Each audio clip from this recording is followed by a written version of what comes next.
अल्हम्दुलिल्लाहि रब्बिल आलमीन वस्सलातु वस्सलामु अला सय्यिदिल मुरसलीन अम्मा बाद फ़अऊज़ु बिल्लाहि मिनश शैतानिर रजीम बिस्मिल्लाहिर रहमानिर रहीम Assalamu alaikum wa rahmatullahi wa barakatuhu. Dear children, today we will study magnet of electric current of science for class 7th. I hope that you have the notebook, pencil or pen etc. If you don't have any of the things, please collect it quickly. Now open this chapter from your book. तमाम बच्चे पहले मेरे साथ मिलकर दुरूद पाक और इल्म इज़ाफ़ी की दुआ पढ़ें। अस्सलातु वस्सलामु अलैका या रसूल अल्लाह व अला आलिका व अस्हाबिका या हबीब अल्लाह। इल्म इज़ाफ़े की दुआ। रब्बी ज़िदनी इल्मा। अस्सलातु वस्सलामु अलैका या नबी अल्लाह व अला आलिका व अस्हाबिका या नूर अल्लाह। बच्चों, आज का टॉपिक बहुत ज़्यादा इम्पोर्टेंट है और हमने आज बहुत सारी चीज़ें पढ़नी हैं। आप लोगों ने बहुत ही ज़्यादा प्रेजेंट माइंड होकर जो है बहुत अच्छे से इसको समझना है। हमारा टॉपिक है magnetic effect of electric current. Electric current पर मैग्नेटिक इफेक्ट हम पढ़ेंगे। When electric current passes through a wire, the current carrying wire behaves like a magnet. This is called the magnetic effect of current. जब भी electric current पास होता है wire में से, तो जो वायर करंट कैरी कर रहा होता है और बहुत तेजी से उसके अंदर से करंट गुजर रहा होता है, तो वो बिहेव करता है एक मैग्नेट की तरह। इसलिए ये कहलाता है magnetic effect of current. The magnetic effect of current is utilised in making electromagnets, electric bells, telephone instruments, electric fans, electric motors, loud speakers and toys etcetera. बच्चों, मैग्नेटिक इफेक्ट ऑफ करंट जो है ये किस में utilise होता है? Electromagnets बनाने में। इलेक्ट्रिक बेल जो हमारे घर में लगी हुई होती है, टेलीफोन इंस्ट्रूमेंट्स को, हमारे यहाँ जो फैन है इलेक्ट्रिक, वो इलेक्ट्रिक मोटर्स, लाउड स्पीकर्स जो होते हैं, और जो टॉयज होते हैं बहुत सारे जिनमें इलेक्ट्रोमैग्नेट्स और दूसरे चीजें यूज होती हैं, उसको हम magnetic effect of electric current बोलते हैं। बच्चों, ये कौन से साइंटिस्ट ने डिस्कवर किया था? हम पढ़ते हैं। The magnetic effect of current was discovered by a scientist named Hans Christian Oersted. ये जो Oersted found that when electric current was passed in a wire, इसने ये फाउंड किया था कि जब वायर के अंदर से करंट पास होता है तो the needle of deflected from its usual north south position, now the needle of a compass itself a tiny magnet. ये कह रहे हैं कि जिस तरीके से एक करंट जो है वो वायर में से गुजर रहा हो, अगर हम उसके पास एक निडल रख दें आमतौर पे नॉर्थ साउथ पोजीशन पर, तो फिर जो वो निडल होगी कंपास की, वो खुद एक छोटा मैग्नेट बन जाएगी। उसके बाद वो फ्रीली रोटेट होगी वो निडल, तो उसके अंदर भी मैग्नेटिक इफेक्ट आ जाएगा। The compass needle can be deflected only by another magnets magnetic field. ये जो कंपास निडल है ये सिर्फ डिफ्लेक्टेड हो सकती है दूसरे मैग्नेट्स में मैग्नेटिक फील्ड में। अब एक्टिविटी है जिसमें हम ये डिमॉन्स्ट्रेट करेंगे कि magnetic field of current. We take a thick insulated copper wire AB and fix into it on a table in such a way that is wire is in the north south direction। हम copper wire लेंगे AB और उसको हम table पे fix कर देंगे और उस वायर को हम नॉर्थ साउथ डायरेक्शन में रखेंगे। फिर कंपास जो है उसको प्लेस करेंगे हम वायर AB में। उसके जो एंड्स होंगे AB के, वो कनेक्टेड हुए होंगे सेल के through a switch using connecting wires. हम कनेक्टिंग वायर्स के थ्रू एक स्विच लगा देंगे, उसको कनेक्ट कर देंगे और फिर हम वायर में लगा देंगे। The switch is open, switch को ओपन करेंगे, so no current is flowing in the wire AB, कोई करंट फ्लो नहीं होगा। when no current is flowing in the wire AB, then the needle of compass is parallel to the wire AB and points in its usual north south direction. इसका मतलब needle जो है compass की वो parallel है wire के AB और जो पॉइंट्स है वो यूजुअली नॉर्थ साउथ डायरेक्शन में. नाउ क्लोज द स्विच, हम क्लोज कर देंगे स्विच को. So then the electric current pass through the wire AB wire से क्या होगा, करंट पास होना शुरू हो जाएगा. We will find that when current is passing through the wire AB, then the needle of compass is deflected from its original north-south direction and points it in another direction. हम क्या देखेंगे, जैसे ही वो जो निडल है वो compass की deflected होगी ओरिजिनल नॉर्थ साउथ डायरेक्शन से, तो उसकी वो पॉइंट क्या होगा, उसका अलग हो जाएगा, अलग डायरेक्शन में हो जाएगा, क्योंकि इलेक्ट्रिक करंट तो वायर से पास हो रहा है. उसकी वजह से जो उस निडल पर इफेक्ट होगा, इसकी वजह से उसकी डायरेक्शन ही चेंज हो जाएगी. दूसरी activity, compass needle deflected only when it is act upon another magnet. Compass needle कब डिफ्लेक्टेड होगी, जब ये किसी और मैग्नेट पर या मैग्नेटिक फील्ड पर एक्ट होगी. तो रिफ्लेक्टेड कंपास क्या होगा, यहाँ पर क्या शो करेगा कि करंट जो है वो वायर में कैरी हो रहा है और वो बिहेव कर रहा है इस तरीके से जैसे कि मैग्नेट, और वो क्या प्रोड्यूस करता है अपने इर्द गिर्द, एक magnetic field. It is the magnetism produce by current carrying wire. ये वो मैग्नेटिज्म है जो प्रोड्यूस होता है किससे, करंट कैरिंग वायर से, which is exerting a force on a compass needle and deflecting it from its usual north south position. जो बाहर फोर्स निकालता है, एक्सर्ट करता है कंपास निडल से, डिफ्लेक्टेड करता है फ्रॉम किस पे, इसके नॉर्थ साउथ पोजीशन पर.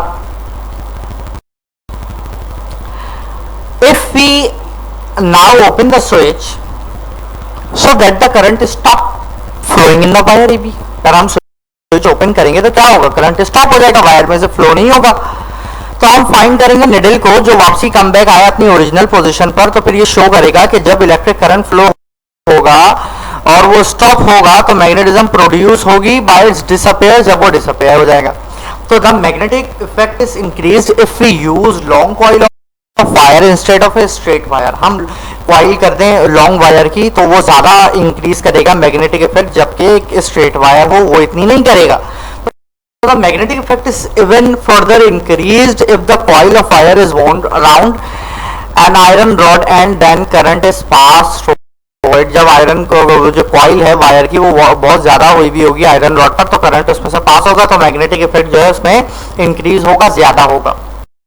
ये देखें आप, हमने किस तरीके से नॉर्थ साउथ पोजीशन करी हुई है और किस तरह इसमें हमने कनेक्शन किया हुआ है, आपको अच्छे से नजर आ रहा होगा. AB वायर, और फिर हमने किस तरीके से नॉर्थ साउथ पोजीशन में हमने इसको कनेक्ट किया हुआ है. बच्चे बहुत इंपॉर्टेंट है और इसका हमारी डेली लाइफ में भी बहुत हम इसको देखते हैं. इलेक्ट्रोमैग्नेट्स को, इलेक्ट्रोमैग्नेट्स के बारे में हम पढ़ते हैं, ये क्या है. The magnet made by using electric current is called an electromagnet. इतनी सी डेफिनेशन है कि इलेक्ट्रोमैग्नेट क्या होता है, वो मैग्नेट जो इलेक्ट्रिक करंट के इस्तेमाल से बनाया जाता है वो इलेक्ट्रोमैग्नेट कहलाता है. अब ये जो है ये किस तरह वर्क करता है, ये करता है work on the magnetic effect of current. Current का जो इफेक्ट होता है उससे जो इसके अंदर मकनातीसियत पैदा होती है उससे ये वर्क करता है. अब इसके बारे में हम डिटेल में पढ़ते हैं कि इसमें क्या क्या चीजें होती हैं. An electromagnet consists of a long coil of insulated copper wire wound around an iron rod.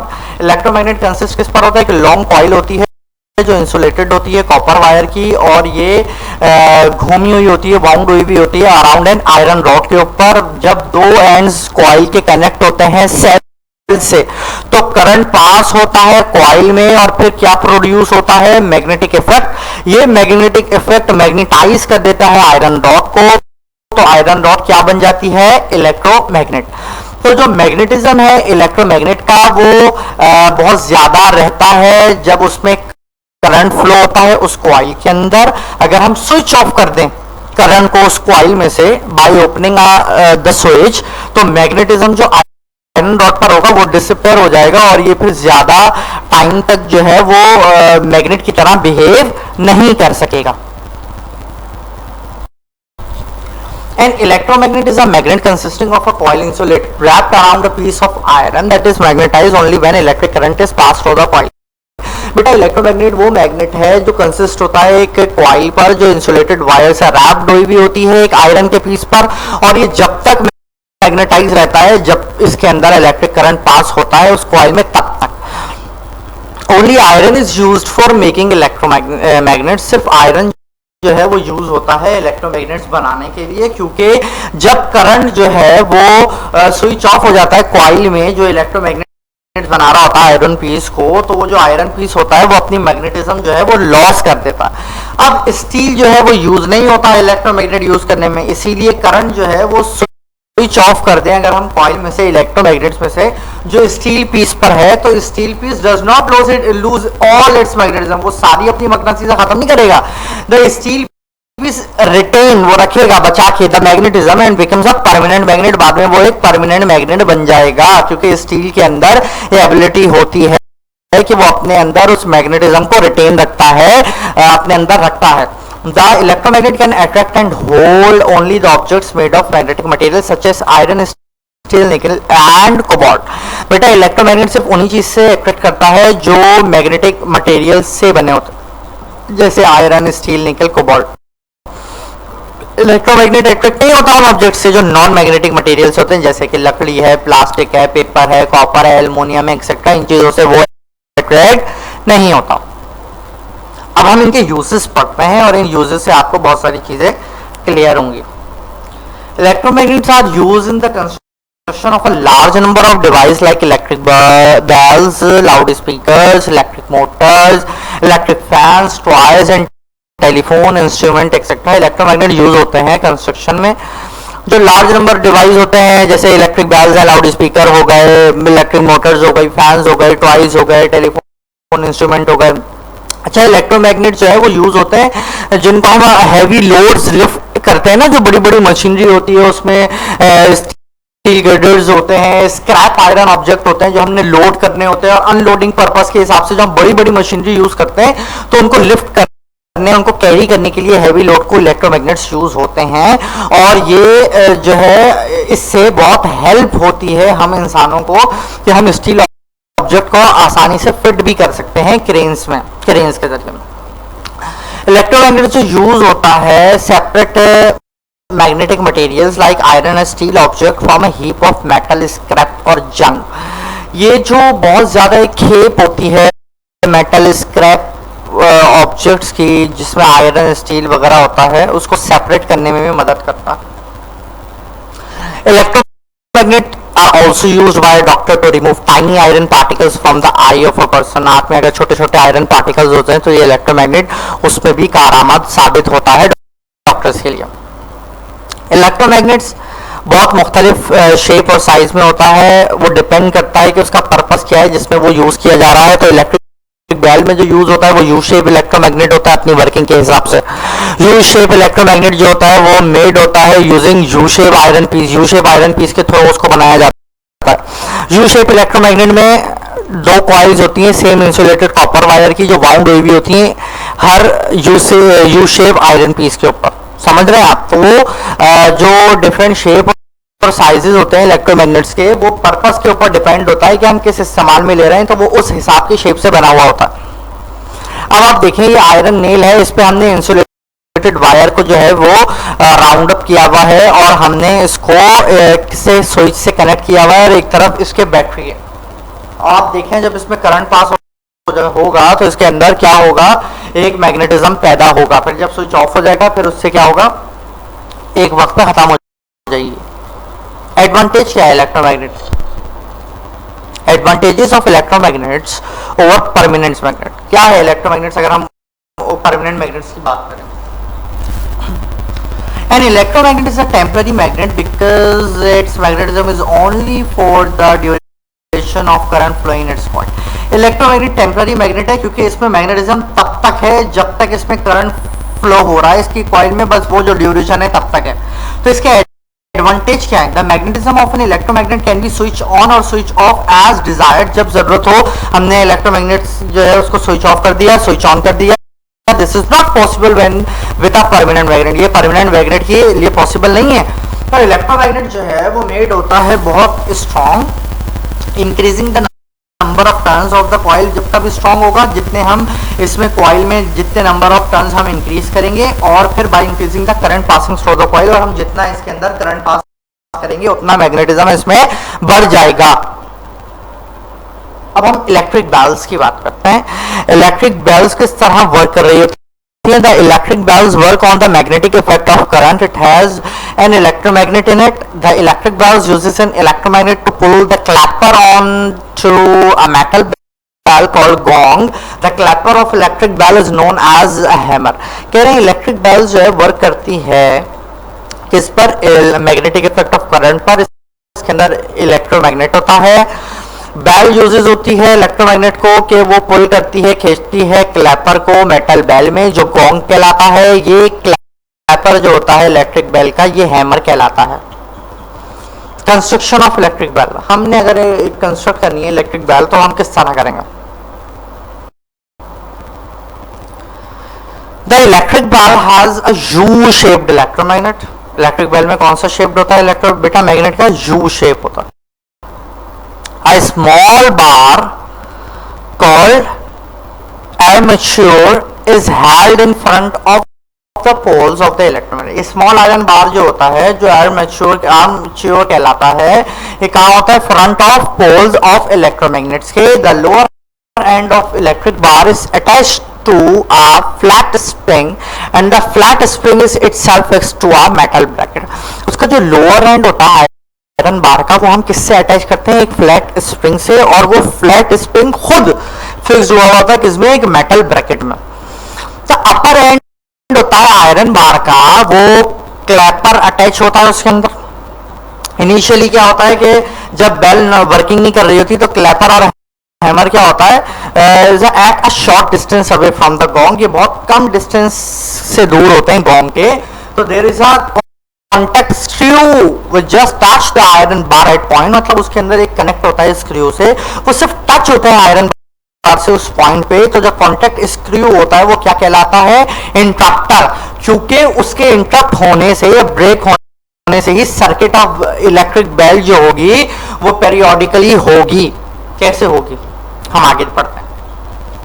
The metal gong which is hollow like a bicycle bell, जो हॉलो होती है मेटल गोंग, जिस तरह हम साइकिल्स में बेल वगैरह देखते हैं, फिक्स होती है क्लैपर के। जैसी बेल वर्क करती है बैटरी के जरिए, हम पुश करते हैं बटन को, वो जो स्विच होता है वो प्रोवाइड करता है कि वो रिंग करे bell. The end of the electromagnet coil is connected to one terminal of the battery and the other end of the coil is connected to a bracket carrying the iron bar or armature.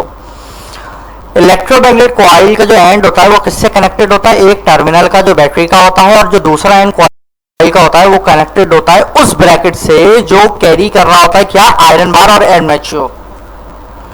The other terminal of battery is connected to the contact screw through the push button switch. हम जो push button switch करते हैं वो छोटा सा screw उससे connect हुआ होता है। ये देखें आप, पुश बटन कनेक्ट हुआ होता है armature.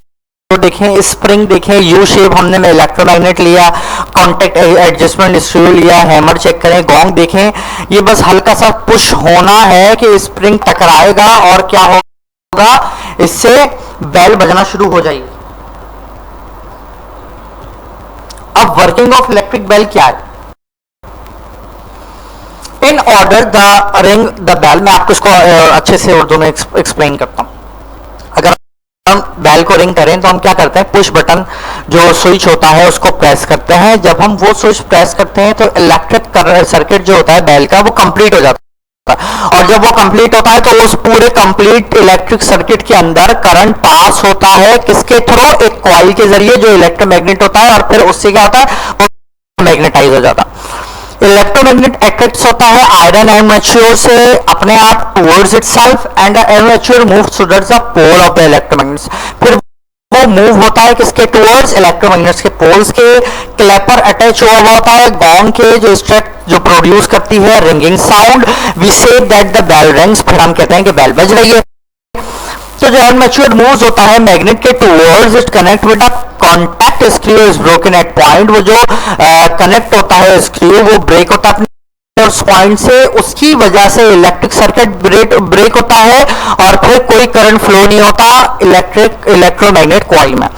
The electromagnet loses it's magnetism for a moment and the armature is no longer attracted by it. Electromagnet lose कर देता है अपनी मकनातीसियत को कुछ मोमेंट के लिए, फिर आर्मेचर को ज्यादातर अट्रैक्ट ही रहता, तो फ्लैट स्प्रिंग जो होता है वो वापसी बैक आ जाता है आयरन आर्मेचर के अपनी ओरिजिनल पोजीशन पर, और फिर जो क्लैपर होता है वो मूव होता है फ्रॉम द गॉन्ग.